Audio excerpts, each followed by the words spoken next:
Welcome back to Eliances Heroes, where heroes in business align. To be part of our super community and find out more about Eliances, visit www.Eliances.com. All right, that's right. We're back, and please continue to provide that feedback to us. Comments, you know where to go. You listen to it on the radio, 50 other outlets. Keep the feedback coming. And by the way, again, too, we've been getting so much feedback regarding when I interviewed Richard Branson that we may end up bringing him back with the more questions that you've been asking that you want to go ahead and ask him. So make sure that you go to Eliances.com. That's Eliances.com. Why? Because it's the only place where entrepreneurs align. And we have with us today Victor Riparbelli. He is the co-founder and CEO of, are you ready for this? Synthesia. You can reach him at synthesia.io. Of course, again, we'll have it on our website, so you can go to Eliances.com to also listen to past episodes. You're going to want to go to it. And I'm going to tell you why, and he's going to tell you why also, too, because it's pretty cool. And I haven't seen anything else like it. So, Victor, welcome to the show. You got a kick-ass website. I love it, and I love what you're doing. Thank you, David, and really appreciate you inviting me here. All right. So how is Synthesia making Deepfakes the hot new corporate training tool? Because it's really cool. In fact, Victor, maybe take us a step back and tell our audience, those that may not know it or use it, what it is. Yeah, sure. So Synthesia is the world's largest AI video platform. That probably sounds a little bit funky, but essentially what we enable our customers to do is to create video content of presenters, talking head style content, but without the need for any physical recording process. You don't need cameras, don't need microphones, don't need actors, don't need studios. The way it works is that you go to our website, you select one of our AI avatars, or you create yourself with 4 minutes of footage. And then you create new videos by simply typing out the script. We have this sort of PowerPoint style editor around it. So you can add in your screen recording, your background images, text, your logo, whatever you might want to add in there. You click generate, wait a few minutes, and then we give you a video, which is a video file like anything else, but you've made it without any cameras, microphones. That's kind of fundamentally how it works. The reason this is super interesting, and I think the reason people are using us is really because video is just taking over, right? We're recording video right now. If you look at the internet as a whole, it's very, very obvious that people, they want to watch and listen to that content. They don't want to read it. And everybody sort of knows this. I don't think that's a big secret any longer. Video is a better medium almost no matter what you do. But the problem is that video is 1,000 times more difficult to create than writing a blog post or creating a PowerPoint deck. So we're sort of gapping that by offering this AI video tool where if you want to share something, instead of doing it via text or via slides, you can now create these AI videos with the same amount of effort, and it looks and feels really cool. Today, we're very focused on talking head style content. Sure, we're going to get into that later. But for us, what we're really excited about is in the next 5 to 10 years, we want to enable anyone on the planet to be able to make a Hollywood film without the need for anything else than a Synthesia login and their imagination. That sounds crazy, but if you look at a lot of the stuff that's going on in the AI space, this will happen sooner than you think, and it's going to be really cool. It is so cool because you're able to pick, you're able to pick from a huge selection, male, female, different ethnicities in regards to who you want to be able to have whatever you're submitting speak. And it's, it's something people really, to really understand it, you got to see it. So after this interview, you can go to synthesia.com. That's synthesia.io to see it. It's so easy to use. We use it. I use it, and it's. You can't get any more easier. Click, submit, you're done. You've done phenomenal with that. So I'm so excited to see what the future is going to be with it. Tell us more about this now. You made David Beckham speak 9 languages to stop the spread of malaria, made Snoop Dogg appear on Australian TV ads without having to film him, and how you personalized Lionel Messi video campaign generating more than 4 million videos. Like, how is that possible? Yeah, so a lot of those campaigns that go a few years back. And I think, what we really wanted to do back then was we sort of built the initial version of the technology that we now offer to everyone on our website. You could even create a free video. And we really want to showcase all the amazing things this technology is going to enable. Because one thing is you can create videos easier, like you're probably doing today, David. But with AI, you can actually do a lot of things you can't do with a normal video. So the first thing we did was, this back in 2018, we worked with David Beckham, one of the world's most famous soccer players.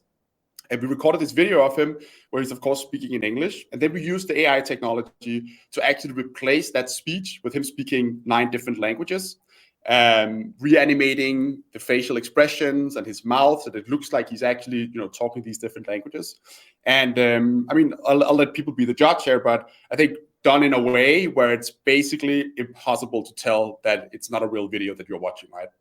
The key thing that I find very interesting about this is that, visual effects is not a new thing. Hollywood has been able to create digital humans for a very long time. What AI really changes is, first of all, it's a lot easier to use, as evident on our website today. But the second thing is that for some reason, AI just sort of closes that uncanny valley gap to some extent. AI can just produce these photorealistic videos in a much more believable manner than even Hollywood can do. And that's what we show with the Beckham campaign. It's what we show with the Lionel Messi campaign, where for those who haven't tried it out, you can go to a website, you put in your name and your friend's name, and it will give you this sort of selfie video of Messi inviting your friend to watch the soccer game with you. Of course, that would be completely impossible. Messi was not going to sit down and create 6 million videos, but using the power of AI, we're actually enabled sort of anyone to create these personalized messages, which is super cool. And I think a peek into the future of what we'll be able to do with these technologies. It is still really early.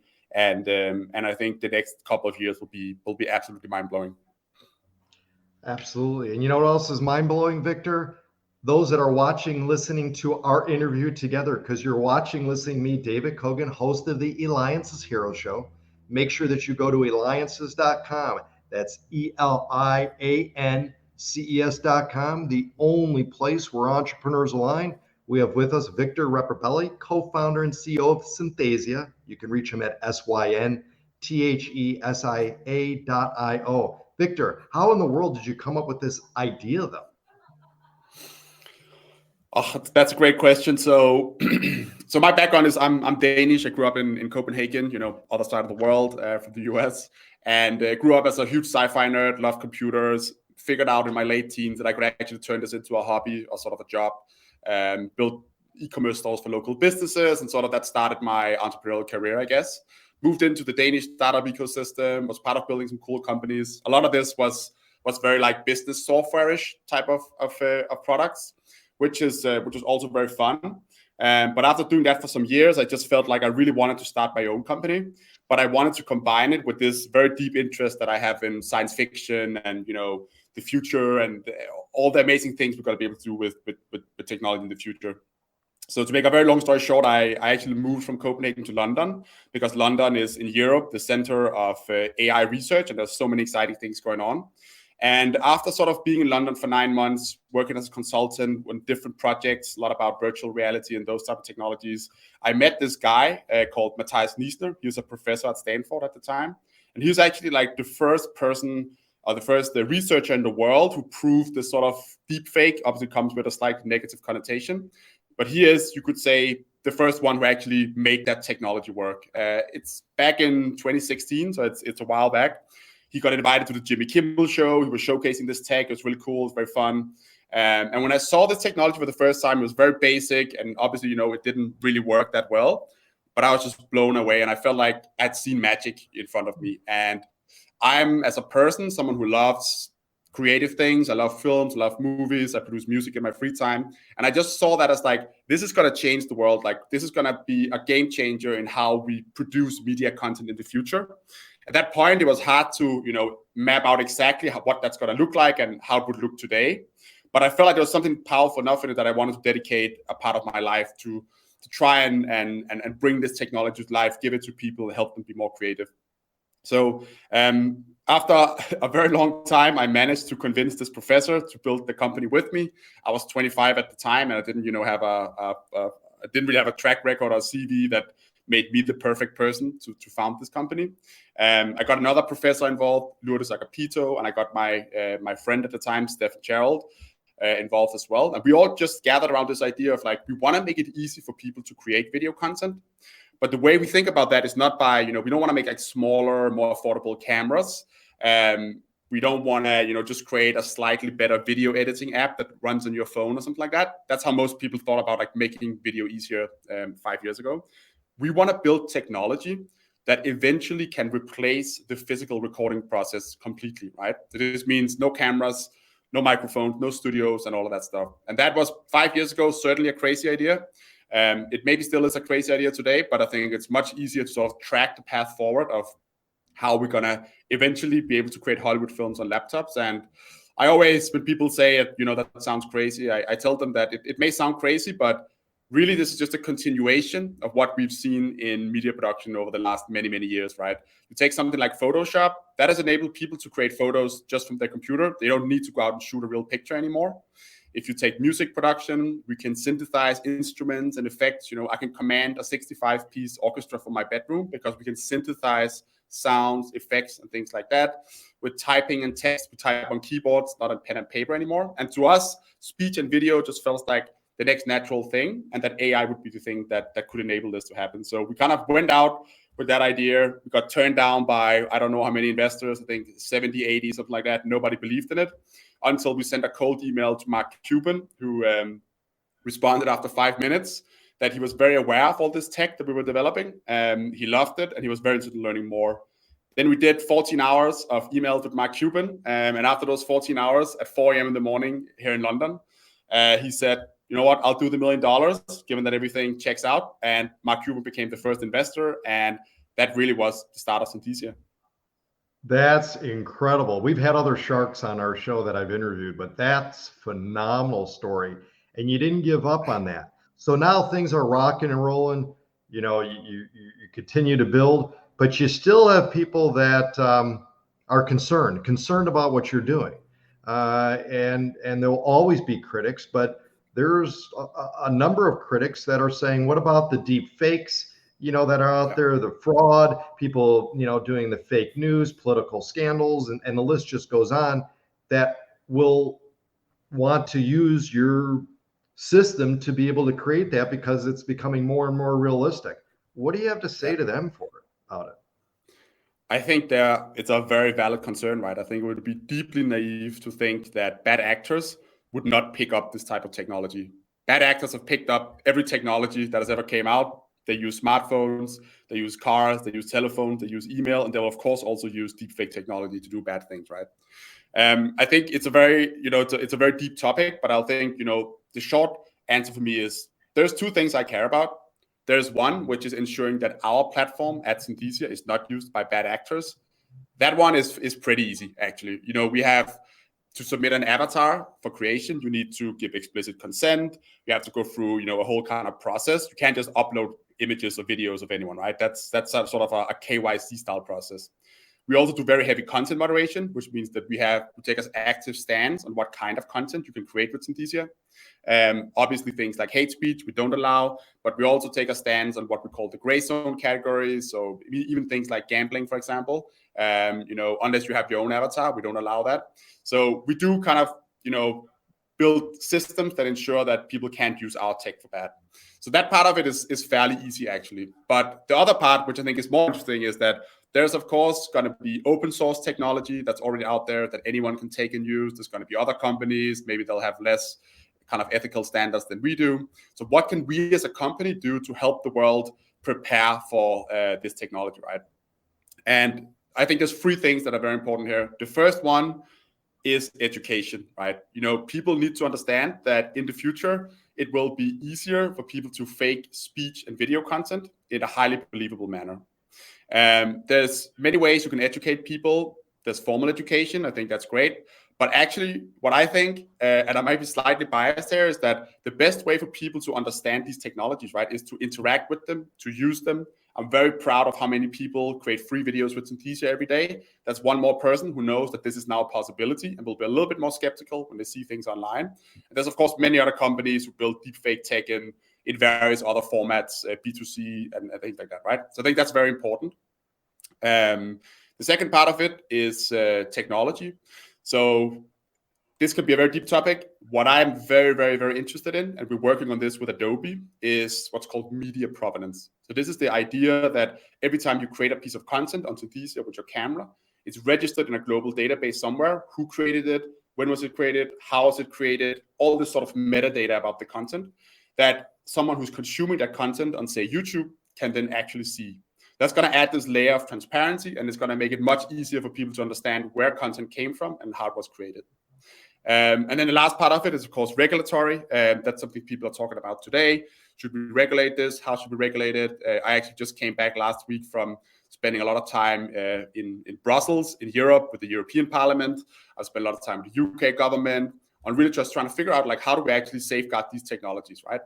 And I think, what it comes back to is that the crimes you can do with this technology is not new. People have been using email to fraud people for a long time. Right. People use phones to defraud people. Like, it's the same thing. The technology changes, but the crimes are the same, right? And we need to make sure that our justice system is prepared for what happens if you create non-consensual adult material of someone, for example. Clearly, that should be a crime that we punish really harshly, right? So I think those are the three vectors that we think about. That said, I think every technology that's powerful is always met with a lot of fear before it just becomes integrated into society. That has been true for everything from the internet to cars to, any technology you can think of, right? Like, people initially fear it, and then it becomes a part of the world. And I'm a technological optimist, and I truly do believe that these technologies will be by far net positive for the world. It'll free creativity and allow people to communicate much better than they could before. Are the avatars that are on your site that people could select, are those real people? Yeah, so today those are real people, they're real actors, and they basically get paid for every video that you generate with them. Got it. Interesting. Well, what you've created is absolutely phenomenal. We've got time for one more question here, and this is a very important one too. Is what advice do you have for parents to educate and help maybe their children or children are out there that have a dream of building their own company like you have, and having done and created something that's not done before, right? This is a whole new field too. So that's the one part of the question. Those are things they can do. And the second part is where do you see this, into the future, 5 to 10 years of what you've created? Yeah. So I think the most important thing you can teach your kids, there's many things, but if I had to pick a few, I would say first one is resilience and actively seeking rejection. That is, I think, a superpower. If you're okay being rejected and you're okay being challenged, then you could do a lot. And I don't know if it's a generational thing, but I feel like that's something that is lacking maybe a little bit in, my generation and the generations that come after us. I'm 31. That's very important. Then I think there's many ways to be a great entrepreneur. The style of entrepreneurship that I'm doing here, that we're doing, is like, okay, let's do something really crazy and let's see if it works. If that's the kind of thing that you're interested in, curiosity is the key here. I think it's something that's probably hard to force, but stimulating kids' curiosities by explaining things when they ask stupid questions, and don't shut them down. Keep explaining things to them. I think that will naturally mean that they will ask more questions. They'll be even more interested, and it's okay to ask questions and really understand something in depth. I would say that's one. And then I think the other one, which is maybe when you're a little bit older, but that's something I think about a lot, is that being very aware of actively taking a stance that's the opposite of what the mainstream thinks. This doesn't mean you need to be a conspiracy theorist, but always questioning, this social norm, for example, or this viewpoint we're seeing in the media, is that actually correct? And think of those things from first principles. I think that's a good way to stimulate your own curiosity. It's just like always asking questions of like, is this actually true? Or real? Or is there what's the different sides of this argument? I always try, and when people put a position or a narrative in front of me, to make sure that I can explain sort of both sides of that narrative, because then I have more or less full information. I can make up my own mind. And I think if you force yourself to always question things, your mind will wander, and hopefully you'll come up with some perspective that you maybe want if you just sort of blindly follow what other people tell you. Excellent. Well, that's right. Question things. Well, I got to tell you, this is phenomenal. Victor, you make video easy for anyone utilizing AI. That's a hero. Reach out to Victor Riparbelli, co-founder and CEO Synthesia. You can reach him at synthesia.io. This has been David Kogan with the Eliances Hero Show. Make sure that you go to Eliances.com to check out past interviews. That's Eliances.com, the only place where entrepreneurs align.